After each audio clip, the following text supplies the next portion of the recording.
Hello ladies and gentleman, boys and girls. जैसा कि आप सभी जानते हैं जो इस मेरे वीडियोस को देखते हैं कि my mission is to help at least 1 million individual to become millionaires by learning money management skills. And my ultimate vision is to bring joy and happiness by building strong financial foundation so that together we can make this world a better place to live. तो मेरा एक mission है और मेरा एक vision है। मेरा mission है कि मैं 1 मिलियन लोगों को मिलियनर बनने में मदद करूं, और मेरा अल्टीमेट विजन है कि मैं हमारी लाइफ में जॉय और हैप्पीनेस लेके आऊं, ताकि लोगों में एक स्ट्रॉन्ग फाइनेंशियल फाउंडेशन बिल्ड करते हुए। तो इसके लिए 2 चीज़ें बहुत इम्पोर्टेंट है। एक तो आपका माइंडसेट, दूसरा स्ट्रैटेजी।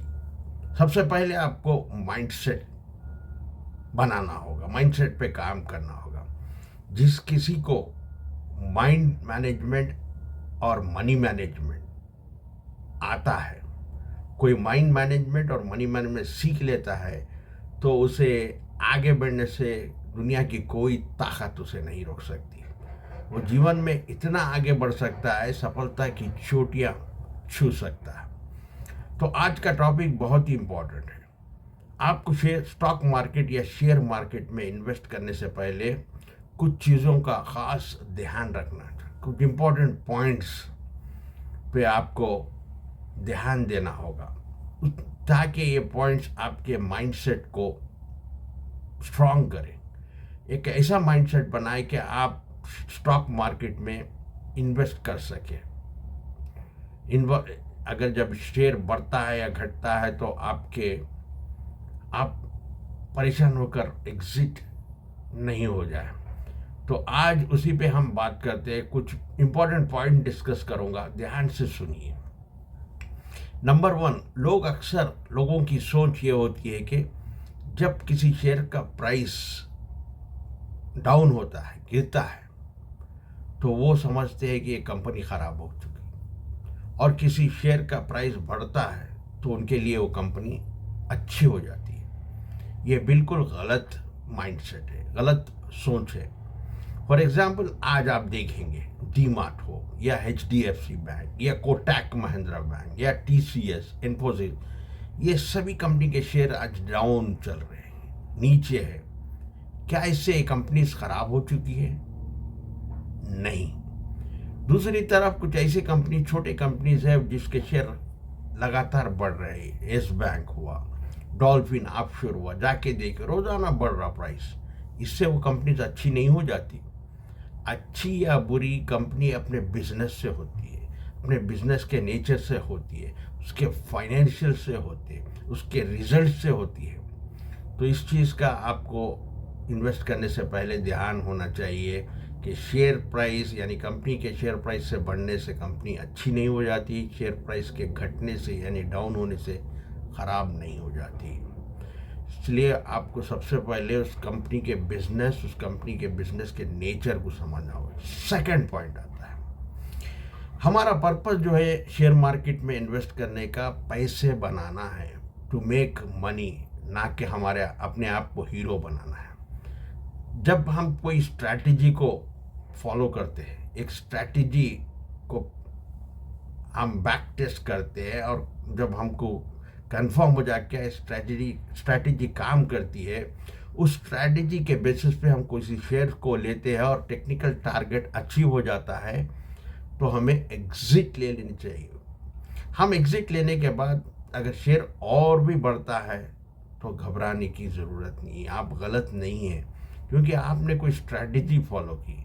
उस स्ट्रैटेजी के बेसिस पे टेक्निकल टारगेट आपका अचीव हुआ तो आपको एग्जिट हो जानी चाहिए। Number 3, over investment in one stock. एक स्टॉक के ऊपर उस कंपनी के ऊपर मोहब्बत हो के ज़्यादा इन्वेस्टमेंट एक ही स्टॉक पे कभी नहीं करनी चाहिए। ताकि जैसा कि आपका पोर्टफोलियो 1 लाख का है, 1 लाख में आप एक ही कंपनी में 50-60 हज़ार यानी 50-60% एक ही कंपनी में डाल दे रहे, तो ये बहुत गलत है। ये इस तरह है जैसा कि डॉक्टर आपको कहता है कि वीकली वंस फॉर 12 वीक्स एक कोर्स है आपका, तो आप बोलेंगे अरे 12 वीक तक कौन ठहरेगा, 3 महीने, चलो आज ही मैं 12 टैबलेट डाल लेता हूँ। तो यहाँ पर डॉक्टर गलत है या आप गलत है? यहाँ पर डॉक्टर की कोई गलती नहीं है। वो बोला है आपको सिस्टमैटिक यानी पूरा कोर्स दिया, वीकली वंस फॉर 12 वीक्स, उस तरह ही चलना है। तो सिर्फ अगर कोई बोलता है आपको सिर्फ करे सिस्टमैटिक इन्वेस्टमेंट, हर महीने में थोड़ा थोड़ा इन्वेस्ट करे, और आप चाहते कि पूरे के पूरा मैं लगा दूँ एक ही शेयर में, तो वहाँ पर आपकी गलती है।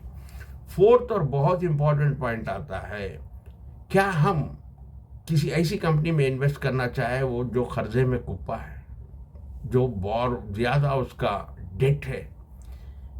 ठीक उसी तरह हमें बोरोड मनी से शेयर मार्केट में इन्वेस्ट नहीं करनी चाहिए। जो पैसा इन्वेस्ट करते हैं वो खुद का पैसा होना चाहिए। उधार के पैसे को कभी शेयर मार्केट में नहीं लगाना चाहिए, क्योंकि कई लोग सोचते हैं मैं 10% पर एनम से लाऊंगा, इसमें 30-40% कमा लूँगा। ये बिल्कुल गलत है, ये बिल्कुल आपका रॉन्ग माइंडसेट है। इस माइंडसेट को बदलना होगा, अपने बोरोड मनी को नहीं लगाना होगा। पैसा आपका अपना होना चाहिए, और वो पैसा जो आपको 3 साल तक उसकी ज़रूरत नहीं हो, यानी कोई इम्पोर्टेंट गोल्स आपके करीब में ना हो, ताकि कोई एजुकेशन के लिए आपके बच्चों का एजुकेशन का गोल करीब में है, या बच्चों के शादी का गोल करीब में है, या कोई प्रॉपर्टी यानी रहने के लिए घर के लिए आपका गोल करीब में हो, तो जब शेयर मार्केट में आपको इन्वेस्ट नहीं करनी चाहिए। शेयर मार्केट में तभी इन्वेस्ट करना चाहिए कि आपको जब ये यकीन होता है कि 3 या 5 ईयर्स के लिए मुझे पैसों की ज़रूरत नहीं है, वही पैसा शेयर मार्केट में आपको इन्वेस्ट करना होगा। नेक्स्ट आता है, शेयर मार्केट में हम बिजनेस को जानने के बाद हम उसके फाइनेंशियल्स को देखते हैं। फाइनेंशियल्स को एक चार्टर्ड अकाउंटेंट अप्रूव करता है, सर्टिफाई करता है, तो उस फाइनेंशियल्स को आपको रिलाई करना होगा, फाइनेंशियल और मैनेजमेंट में रिलाई करना होगा। नेक्स्ट इम्पॉर्टेंट पॉइंट आता है आपका पोर्टफोलियो।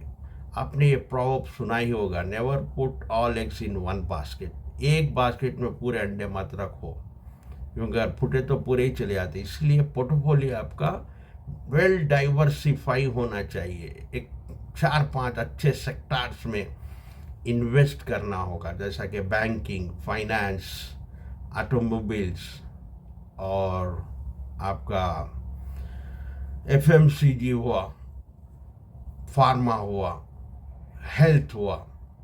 इस एक अच्छे सेक्टर्स को लीजिए और उसमें 20 स्टॉक्स को चुनिए, पिक करिए, ईच स्टॉक को 5%, यानी आप 1 लाख का पोर्टफोलियो बनाना चाहे तो हर स्टॉक में 5,000 रुपीज़ आपको इन्वेस्ट। अगर आप 10 लाख का पोर्टफोलियो बनाती है तो 50,000 इन ईच स्टॉक, उससे ज़्यादा आपका इन्वेस्टमेंट नहीं होना चाहिए किसी एक शेयर में। इस तरह आपको डाइवर्सिफाई करना होगा। नेक्स्ट आता है, अब आप पोर्टफोलियो बना लीजिए, 5% डाइवर्सिफाई कर दिए।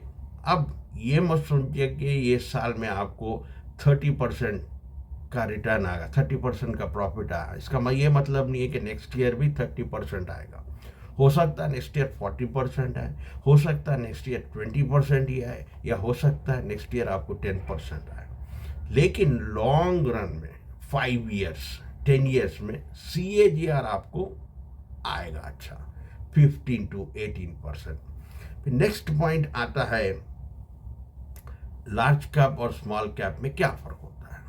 लार्ज कैप कंपनीज होते हैं और स्मॉल कैप में, लार्ज कैप स्मॉल कैप अपने मार्केट कैपिटलाइजेशन के हिसाब से होते हैं। जैसे कि लार्ज कैप में HDFC बैंक हुआ, TCS हुआ, रिलायंस हुआ, ये लार्ज कैप है। स्मॉल कैप में कुछ कंपनीज आती है, छोटे छोटे कंपनीज आते हैं, जैसा कि Rajesh expo, PNB, JP power, ऐसे कंपनीज। तो लोग स्मॉल कैप में इन्वेस्ट कर कर लार्ज कैप जैसा रिस्क कम होना समझते हैं, लेकिन याद रखिए लार्ज कैप में रिस्क भी कम होता है, रिवॉर्ड भी कम होता है। स्मॉल कैप में रिस्क ज़्यादा होता है, रिवॉर्ड भी ज़्यादा आता है। आप रिवॉर्ड तो ज़्यादा होना लेकिन रिस्क कम होना, वैसा नहीं होता। लार्ज कैप ऐसा चलता है, 2 कदम आगे बढ़ा तो कभी 1 कदम पीछे नहीं, गिरता भी है तो आहिस्ता थोड़ा गिरता है। लेकिन स्मॉल कैप ऐसे होते हैं, बढ़ते भी तेज़ी से है, गिरते भी उसी तेज़ी से। अगर कोई स्मॉल कैप में आप इन्वेस्टमेंट करते हो तो आप ये देखने का ताकत रखिए कि वो आपके बाई करने के बाद 50% डाउन भी हो सकता है। तो ये फ़र्क होता है लार्ज कैप और स्मॉल का। इसलिए आपका पोर्टफोलियो जो है वेल डाइवर्सिफाई होना चाहिए। 60-70% लार्ज कैप में होना चाहिए, remaining mid cap and small cap by कर सकते हैं। Last and very important point, अक्सर हम नौजवान को देखते हैं, वीकेंड आता है तो वीकेंड में वो चाहते हैं पार्टीज, वो चाहते हैं एंटरटेनमेंट, वो चाहते हैं एंजॉयमेंट। एक तरफ वो चाहते हैं एंटरटेनमेंट एंजॉयमेंट, लेकिन उसी टाइम पर वो चाहते हैं कि उन्हें अच्छे प्रॉफिट्स मिले शेयर मार्केट से, अच्छे रिटर्न्स मिले शेयर मार्केट से। ऐसा पॉसिबल नहीं है, क्योंकि यहाँ पर तुम्हारा फोकस एंटरटेनमेंट एंजॉयमेंट पे है।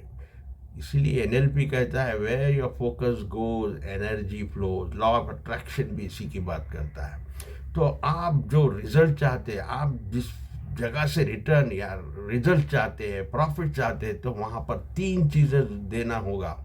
वहाँ पर आपको अपना फोकस देनी होगी, अपने एफर्ट्स लगाने होंगे, अपनी एनर्जी को देना होगा। जहाँ पर भी आपका फोकस टाइम और एनर्जी लगता है, आपको रिजल्ट्स ज़रूर मिलते हैं। तो वीकेंड्स में एंटरटेनमेंट एंजॉयमेंट की जगह पर आपको स्टॉक मार्केट को लर्न करना शुरू होगा। अच्छे अच्छे बुक्स उसमें पढ़ने होंगे, जैसा कि इंटेलिजेंट इन्वेस्टर हुआ, द थॉटफुल इन्वेस्टर हुआ। ऐसे अच्छे बुक्स पढ़िए, बिजनेस को जानिए, बिजनेस के नेचर समझिए, बिजनेस के हर कंपनी के उसके फाइनेंशियल्स को स्टडी करने की कोशिश करिए। वो एवरी क्वार्टर उसके कितना रीच बढ़ रहा है, कितनी प्रॉफिट्स वो दे रहा है, इन सब चीज़ों पे अपना टाइम दीजिए, फोकस वहाँ पर लगाए और एनर्जी दीजिए, तो आप बहुत रिटर्न्स कमा सकते हो। तो कैसा लगा आज का वीडियो? इसमें कुछ इन्फॉर्मेशन अच्छी लगी, इन्फॉर्मेटिव लगा तो दूसरों के साथ भी इसे शेयर करिए। इस वीडियो को लाइक कीजिए, चैनल को सब्सक्राइब कीजिए। ऐसे वीडियोस मैं लाता रहूँगा, देखते रहिए, सीखते रहिए, आगे बढ़। Keep learning, keep growing, until we meet next. Please take care, God bless you and thank you for